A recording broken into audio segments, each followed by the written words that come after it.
क्या होता है, नम्मी फेल तो सचिन तेंदुलकर भी नहीं पढ़ा है।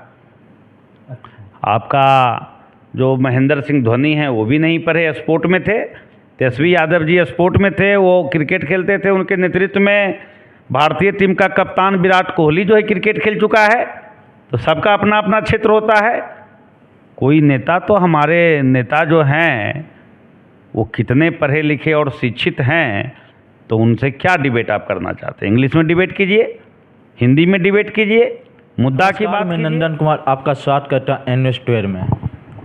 आज बात करेंगे चुनाव को लेकर, और चुनाव के माहौल बता दें कि जन स्वराज जिस प्रकार से पूरे बिहार में कहीं न कहीं वो अपना छाप छोड़ रहे हैं, और आरजेडी का से ही कुछ बात कर देंगे। इन वरिष्ठ कार्यकर्ता हैं और यहाँ से इन्हीं से बात करना चाहेंगे, और इनका नाम है प्रेम सागर जी, और इन्हीं से पूरी बात करेंगे कि इस बार क्या रहेगा चुनाव का माहौल। और सबसे बड़ी बात है कि जिस प्रकार से प्रशांत किशोर बोलते हैं कि वो तो नौवीं फेल है, बहुत सारे एग्ज़ाम लगाते हैं तेजस्वी यादव पर, उन्हीं को लेकर पूरी चर्चा करेंगे। तो मेरे चैनल में आपका स्वागत है भैया। आपका भी बहुत बहुत स्वागत। और इस बार तो कर जन स्वराज का स्थापना हुआ था, तो किस माहौल में आप देखना चाहते हैं जन स्वराज और अपने पार्टी में? देखिए, पार्टियां तो डेली बन रही है, और गूगल के माध्यम से जब आप जाइएगा तो पूरे देश में हजारों पार्टियां हैं, जो बहुत सारे लोग रजिस्ट्रेशन करवाते हैं, जो प्रक्रिया है पार्टी बनाते हैं। और जन स्वराज प्रशांत किशोर जी बनाए हैं, ये तो सब जानता है। उनको शुभकामना है, वो अपना राजनीति पारी का शुरुआत कर रहे हैं। बताइए। जैसे वो बोल रहे हैं कि जो तेजस्वी यादव, उनके पिताजी जब 20 साल राज के 15 साल राज किए हैं, और उनके पिताजी के वजह से वो तेजस्वी यादव हैं, और तेजस्वी यादव नौवीं फेल है। एक वो बात, एग्जाम तो बहुत बड़ी बात है। ठीक है, आप बोल रहे हैं। प्रशांत किशोर जी पहले क्या करते थे कि प्रशांत किशोर जी नेताओं के लिए योजना बनाते हैं। अच्छा।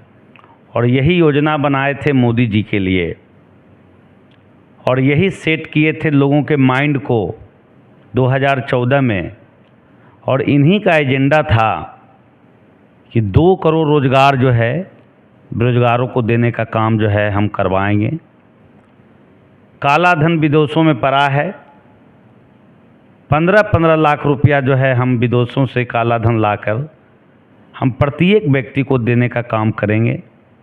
महंगाई कम करेंगे, बेरोजगारी कम करेंगे, और गरीबों के हित के लिए हम काम करेंगे। ये एजेंडा प्रशांत किशोर जी तय किए थे जो है नरेंद्र मोदी जी के लिए। तो वो तो एक एजेंडा के तहत काम करते हैं, और पता नहीं अभी किसके एजेंडा पे काम कर रहे हैं। लोग तो उनको बीजेपी का बी टीम भी कहता है। जदयू के लिए काम कर रहे हैं, बीजेपी के लिए काम कर रहे हैं, उनके लिए उनको कितना पैसा दिया गया है, क्योंकि वो चुनाव से पहले डील कर लेते हैं कि हमको इतना पैसा हम आपके लिए लेंगे तो हम किसी राज्य में आपका जो है एजेंडा तय करेंगे, इतना पैसा लेंगे तो देश में आपके लिए एजेंडा तय करेंगे। तो सब जानता है। तो प्रशांत किशोर जी क्या बोलते हैं, नहीं बोलते हैं, और क्या होता है, नम्मी फेल तो सचिन तेंदुलकर भी नहीं पढ़ा है। आपका जो महेंद्र सिंह धोनी हैं वो भी नहीं पढ़े, स्पोर्ट में थे। तेजस्वी यादव जी स्पोर्ट में थे, वो क्रिकेट खेलते थे। उनके नेतृत्व में भारतीय टीम का कप्तान विराट कोहली जो है क्रिकेट खेल चुका है। तो सबका अपना अपना क्षेत्र होता है। कोई नेता तो हमारे नेता जो हैं वो कितने पढ़े लिखे और शिक्षित हैं, तो उनसे क्या डिबेट आप करना चाहते हैं? इंग्लिश में डिबेट कीजिए, हिंदी में डिबेट कीजिए, मुद्दा की बात कीजिए। क्या आप ले जा रहे हैं, तो कहाँ क्या है नहीं है?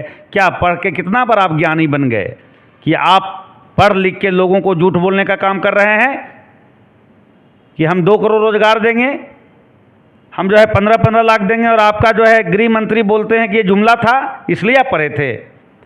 एक नम्मा फैल व्यक्ति जिसको आप प्रताड़ित करने का काम कर रहे हैं, जब हमारी 2020 में जो है श्री तेजस्वी प्रसाद यादव जी जब चुनाव में गए थे तो उन्होंने कहा था कि हमारी सरकार आएगी तो 10 लाख पक्की सरकारी नौकरी देंगे और 10 लाख रोजगार, कुल मिलाकर 20 लाख हम रोजगार को सृजन करेंगे। मगर किसी कारणवश जो है रात की अंधेरी में जो रिजल्ट हुआ 2020 में, बिहार सरकार जो है 1:30 बजे 2 बजे तक जो है रिजल्ट को रोक कर जो 25 से 30 सीटों को इधर से उधर कर दिया गया, जिस कारण हमारी सरकार नहीं बनी। जब मौका मिला और जब बीजेपी से डरे सहमे नीतीश कुमार जी हमारे पास आए, आदरणीय लालू प्रसाद यादव जी के साथ आए, और जब तेजस्वी जी के हाथों में कमान दिया तो 17 महीनों में हमने 5 लाख सरकारी नौकरी देने का काम किया। यही है पावर नोमी फेल का।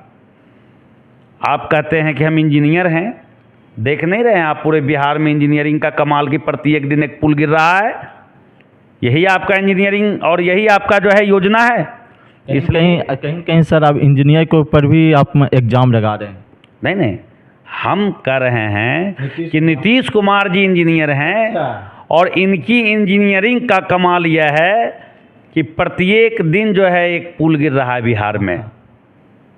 इसलिए तो आप बताएंगे कि पढ़े लिखे लोग किस तरीके से लोगों को बुर्बक बनाने का काम कर रहे हैं। आप देख लीजिए जम्मू कश्मीर के चुनाव प्रचार में, जम्मू कश्मीर का जो चुनाव प्रचार है उसमें हमारे माननीय गृह मंत्री श्री अमित शाह जी ने कहा कि ईद और मुहर्रम पर हम 2 सिलेंडर फ्री में देंगे। माननीय, आप क्यों झूठ बोल रहे हैं? क्यों लोगों को गुमराह कर रहे हैं? आपकी सरकार पूरी देश में है, लगभग राज्यों में आपकी सरकार है। आपको तो पूरे देश में ईद हो, चाहे मुहर्रम हो, चाहे होली हो, चाहे छठ पूजा हो, सब में आपको गैस सिलेंडर फ्री कर देना चाहिए। एक बता रहे हैं कि हम 370 हटा दिया जम्मू कश्मीर में, जम्मू कश्मीर के लोगों को भी आम नागरिक बनने का ज़रूरत है, हर जगह एक कानून लागू हो। आप जम्मू कश्मीर में कुछ जाके बोल देते हैं, झारखंड में कुछ जाके बोल देते हैं, और सब जब चुनाव समाप्त हो जाता है तो सब जो है जुमला हो जाता है। कहीं कहीं अमित शाह जो भी वादा कहते हैं वो जुमला में आप साबित कर, वो तो खुद बोल रहे हैं, हम कहाँ बोल रहे हैं। ये तो वो खुद कह रहे हैं कि चुनावी जुमला है। अच्छा, तो अब कैसे लोग विश्वास करें? आज हमारी पार्टी जो है पूरे बिहार में गरीबों के साथ खड़ी है। आदरणीय लालू जी की पार्टी गरीबों की पार्टी है, तेजस्वी जी की पार्टी गरीबों की पार्टी है। हम लोगों ने पूरे बिहार में प्रखंड स्तरीय आपका जो स्मार्ट मीटर, जो स्मार्ट चीटर है, उसके विरुद्ध हम लोग जो है धरना प्रदर्शन किए पूरे मजबूती के साथ। और आने वाला दिन में अगर सरकार जो इस बात को अगर नहीं मानेगी तो हम लोग जो है जिला और फिर राज्य फिर सड़क तक, हम लोग जो है सड़क से लेकर सदन तक गरीबों के हित के लिए जो ये स्मार्ट मीटर जो है इसको हटाने के लिए हम लोग आंदोलन करेंगे। आप सोचिए, साजिश को समझिए, साजिश क्या है। एक तरफ सरकार कहती है कि हम 80 करोड़ लोगों को 5 किलो अनाज देने का काम कर रहे हैं। देश में जो है 80 करोड़ गरीब लोग हैं। हम पूछना चाहते हैं सरकार से कि आप 100 रुपया 50 रुपया का 5 केजी अनाज फ्री ऑफ कॉस्ट में देते हैं और वो अनाज गरीब का 1200 के सिलेंडर पर जो है उसका खाना पक रहा है। ये वही आदत है जो अंग्रेज़ों ने लगाया था जब देश में अंग्रेज आए थे और चाय की खेती जब शुरू हुई थी तो पूरे भारत में चाय फ्री में लोगों को पिलाया गया। जब लोगों को धीरे धीरे आदत लग गई चाय पीने की तो ये लोग जो है आज 10 रुपया में एक छोटा सा प्लास्टिक के कप में 10 रुपया में हम आज चाय पीते हैं। यही देख लीजिए, जियो कंपनी जब आई थी, जियो दनादन, तो उन्होंने कहा कि जो जियो का सिम यूज करेगा हम उसको अनलिमिटेड डाटा देने का काम करेंगे। युवा हो, बच्चा हो, बूढ़ा हो, महिलाएं हों, बुजुर्ग हों, सारे लोग जो है जियो का सिम लेने का काम किया। आज आप ही के माध्यम से मैं पूछना चाहता हूं कि जियो का रिचार्ज आज कहाँ चला गया। आज 1.5 GB डाटा 900-950 रुपया में उसका रिचार्ज होता है। उसी प्रकार जब नीतीश कुमार जी आए थे तो कहे थे कि हमारी प्राथमिकता है कि हम हर घर तक बिजली पहुंचाएंगे। इस साजिश को लोग नहीं समझ सका।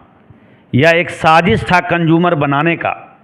आज बिहार में 2,76,00,000 कंज्यूमर है और स्मार्ट मीटर के माध्यम से हम लोगों को जानकारी जैसा कि प्राप्त हो रहा है, जैसा कि शिकायत हर जगह, कई जगह FIR, कई जगह स्मार्ट मीटर को हम लोग जो है फोड़ने का, चूरने का वीडियो जो हम लोग सोशल मीडिया के माध्यम से देखते हैं कि एक 5 किलो अनाज वाला के घर में 3,000 का बिजली बिल आ रहा है, 4,000 का बिजली बिल आ रहा है। उनको एडवांस में बिजली बिल पे करने के लिए कहा जा रहा है, उनकी बिजली काट दी जा रही है, उनके बच्चों का शिक्षा जो है पूरा नहीं हो पा रहा। अंधेरा में कैसे पढ़ेगा बच्चा। 1 लीटर 2 लीटर किरासन तेल मिलता था, लोगों के दिमाग में सेट था 2 लीटर किरासन तेल से महीना भर लोग अपना घर, और आप कहते हैं लालटेन युग। जैसे कि वो बीजेपी वाले तो ही बोले कि ये लालू यादव का है नहीं जो कि लालटेन से ही अब पढ़ाई होगा, बिजली का है तो बिजली तो महंगा होगा ही। वो तो जो है, अब तो यही तो है कि सरकार तय कर दे कि गरीबों पर कितना जुल्म ढाएगा, उसी हिसाब से गरीब अपना पीठ को मजबूत कर लेगा। अगर आप लालटेन युग नहीं लाना चाहते हैं, वही तो मैं बोल रहा हूँ। आप कहते हैं कि अब लालटेन युग चला गया तो स्मार्ट मीटर के युग आ गया, जिसमें गरीबों को जो है जबरदस्ती 5-5 हज़ार रुपया आप बिल देने का काम करें, यही आपका युग है। लालू जी ने कहा था हमको स्मार्ट शहर नहीं चाहिए, हमको स्मार्ट गांव चाहिए, हमको स्मार्ट मीटर नहीं स्मार्ट टीचर चाहिए, हमको स्मार्ट व्यवस्था चाहिए। क्या है आपका व्यवस्था? आज देख लीजिए सब जगह क्या धांधली हो रही है। आपका सर्वे का मामला हो, चाहे थाना का मामला हो, चाहे जिला का मामला हो, कैसे गरीब पिसा रहा है। तो ये पूरी तरीके से सरकार, केंद्र सरकार और राज्य सरकार फेल है। ये छल कपट की राजनीति करके सत्ता में ये लोग आते हैं और कभी भी गरीबों के हित के लिए ये नहीं सोचते हैं। ये अडानी और अंबानी की सरकार है, ये केवल अडानी और अंबानी के लिए ये लोग काम कर रहे हैं। एक सवाल है कि इस बार तो आप स्मार्ट मीटर को लेकर अब बहुत शांतिपूर्वक से आप लोग प्रदर्शन किए, क्या लगता है कि नहीं सुनता है तो क्या उग्र होगा या तो फिर यही शांति से ही चलेगा प्रदर्शन? देखिए, कोई भी जो व्यवस्था है और राष्ट्रीय Janata Dal A to Z की पार्टी है और शांति पर विश्वास रखता है। महात्मा गांधी जी ने एक लाठी से अंग्रेज़ों को भगा दिया। कहीं किसी को उग्र होने की ज़रूरत नहीं है। हम शांति से, मौन से ही सरकार को हराने का काम करेंगे और हम लोग जो है सड़क से सदन तक हमारा शांतिपूर्वक जो हमारा जो विरोध है वो चलता रहेगा और हम उसी से जो है इस स्मार्ट मीटर, जो स्मार्ट सीटर है, इसको भगाने का काम करेंगे। 2025 का चुनाव को लेकर माहौल क्या रहेगा सर?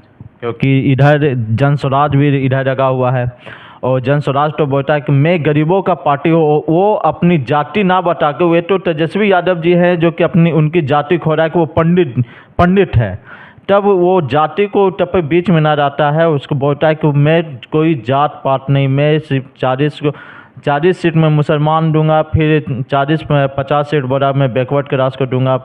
इस प्रकार से वो अभी ऐलान कर दिया गया है, तो क्या कहना चाहिएगा इस बार? मुख्यमंत्री किसको बनाएंगे उसका अनाउंस करवाइए। जनस्वराज पार्टी मुख्यमंत्री बिहार में किसको बनाएगी, पहले इसका अनाउंस करवाइए। रहा बात टिकट देने का, तो बहुत सारे लोग लड़ते हैं। कैंडिडेट तो एक विधानसभा में 20-25 कैंडिडेट लड़ता है। कोई निर्दलीय लड़ जाता है, कोई छोटी छोटी पार्टियां हैं, सब लोग लड़ते हैं, वो भी लड़ेंगे। इसमें किसको टिकट देंगे नहीं देंगे, हम तो कह दिए कि हमारी पार्टी A to Z की पार्टी है, हम A to Z को लेके चल रहे हैं। हम कहाँ बता रहे हैं कि हम इस जाति को इतना टिकट देंगे, उस जाति को उतना टिकट देंगे। वो जातीय उन्माद फैलाना चाह रहे हैं बिहार में, वो जाति से जाति को लड़ाना चाह रहे हैं बिहार में। उनकी एजेंडा ही यही है कि जहाँ जिस जाति का टिकट रहे, जिस जाति का वोट है, जहाँ जो जिस जाति के लोग जीते हैं वैसे वैसे लोगों को वोट कटवा के उसको हरवाने का काम करिए। यही जनसुराज का चाह रही है जनसुराज। जनसुराज ये भी बोला है कि जब हम मेरे पार्टी जीत के आते तो 1 महीना में हम दारू चालू कर देंगे। तो ये तो बिहार की जनता देखे कि दारू से आज बिहार को शराबबंदी से कितना फ़ायदा हुआ है, कितना नुकसान हुआ है, किस ग्राउंड पे वो ये बातें बोल रहे हैं, क्या उनको फीडबैक मिला। वो तो पूरे बिहार घूमे हैं, ये तो उन्हीं को बोलने दीजिए, हम इस पर कुछ नहीं बोलेंगे। चलिए, तो आप यहाँ देख सकते हैं कि जो प्रेम सागर जी हैं वो बहुत सारे अच्छी बात बोल रहे हैं कि इनकी जो पार्टियों पर जो बदनामी लगाया गया है और लगा रहा है उससे कोई फर्क पड़ने वाला नहीं है। और 2025 का जो चुनाव होगा वो तो होगा ही। और इसी तरह से हमारे खबरों को देखने के लिए सब्सक्राइब करें, शेयर करें। जय हिंद, जय भारत।